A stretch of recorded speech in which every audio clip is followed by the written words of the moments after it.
सुप्रभात बच्चों, आपकी हिंदी की कक्षा में आपका स्वागत है बच्चों। तो अभी हम लोग साहसी लिली कहानी पढ़ रहे थे बच्चों, तो हम लोग बहुत सारे प्रश्न उत्तर कर लिए हैं। तो आगे के जितने प्रश्न हैं उन लोगों को हम लोग देखेंगे। तो आज हम लोग पढ़ेंगे उपसर्ग। उपसर्ग किसे कहते हैं? सबसे पहले हम ये आपको बताने जा रहे हैं। उपसर्ग ऐसा बहुत सारे शब्द है, जैसे कि मैं एक शब्द बताने जा रही हूँ, ला पर वाह।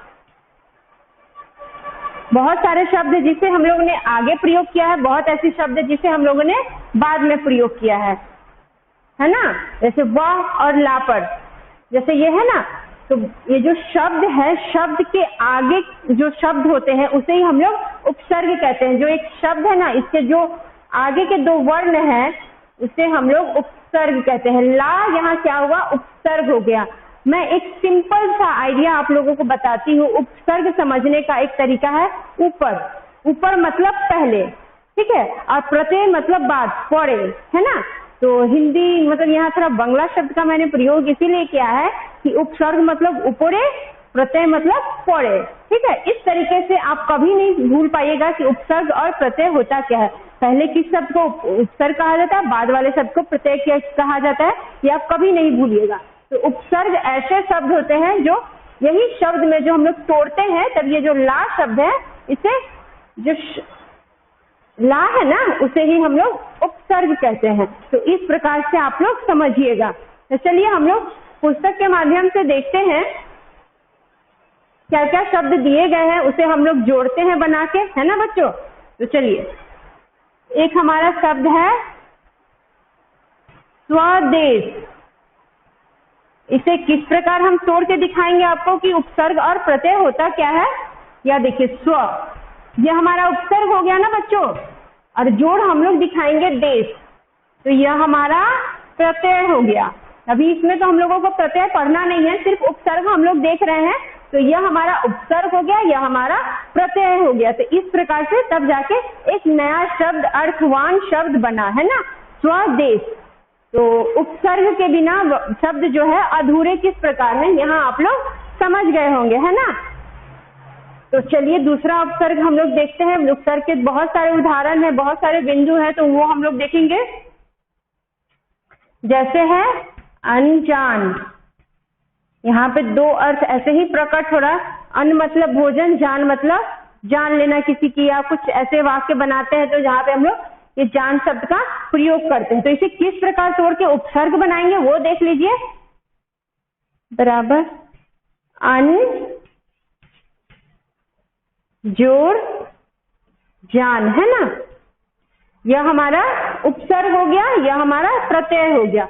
इस प्रकार से आप लोग पढ़िएगा और बनाइएगा। मैं दो चार बिंदु आप लोगों को समझा दे रही हूँ ताकि आप लोग समझे कि उपसर्ग होता क्या है। जो शब्द के पहले प्रयुक्त होता है, जैसे एक शब्द है उसे उपसर्ग कहा जाता है, ऊपरेट। इस माध्यम से आप लोग समझिएगा तो कभी आप लोग दोबारा इसको भूल नहीं पाइएगा।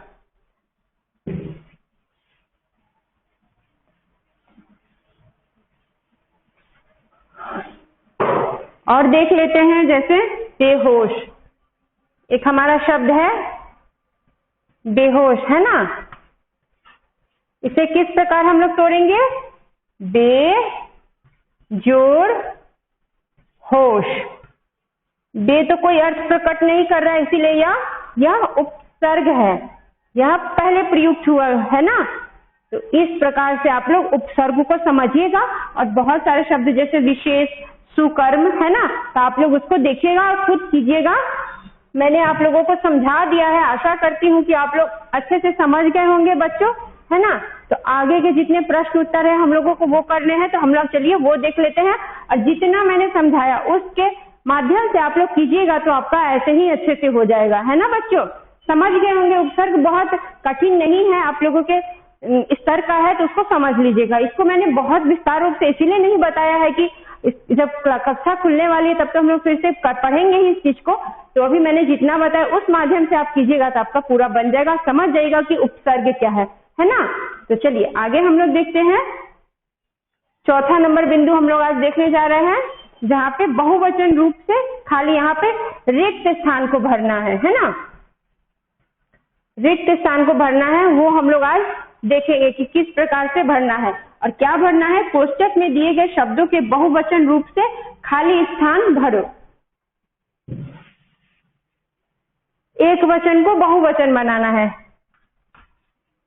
एक वचन को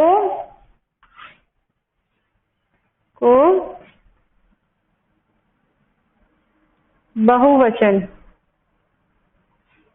है ना। सबसे पहले मैं आप लोगों को बता देती हूँ कि एक वचन किसे कहते हैं और बहुवचन किसे कहते हैं। जैसे वह एक लड़की है तो वह एक वचन कहलाई ना, और हम बहुत सारी लड़कियां घूमने गई थी तो ये क्या हुआ, बहुवचन हुआ ना। जहाँ पे एक शब्द का प्रयोग हो उसे एक वचन कहते हैं, और जहाँ एक से अधिक या 2, 3, 4 बहुत सारे मतलब आभास हो आप लोगों को, उसे बहुवचन कहते हैं। जैसे गोली क्या हुआ, एक वचन हुआ ना बच्चों, और गोलियां क्या हो गई, बहुवचन। तो इसी प्रकार से आप लोग समझिएगा एक वचन किसे कहते हैं, जहाँ एक का बोध हो और जहाँ एक से अधिक का बोध हो उसे बहुवचन कहते हैं। इस प्रकार आप लोग समझिएगा। तो खाली स्थान हम लोग भरेंगे। तो चलिए देखते हैं यहाँ पे, जरा भी हिले तो रिक्त से भून डालूंगा। किससे भून डालूंगा, गोली से। तो किससे, गोली का, गोली हुआ हमारा एक वचन, बहुवचन क्या होगा,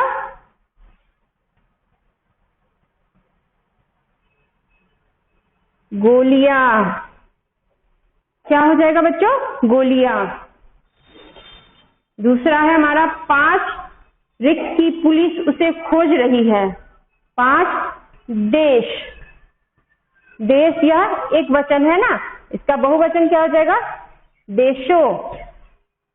एक देश ही नहीं, बहुत सारे देशों की पुलिस उसे खोज रही है ना।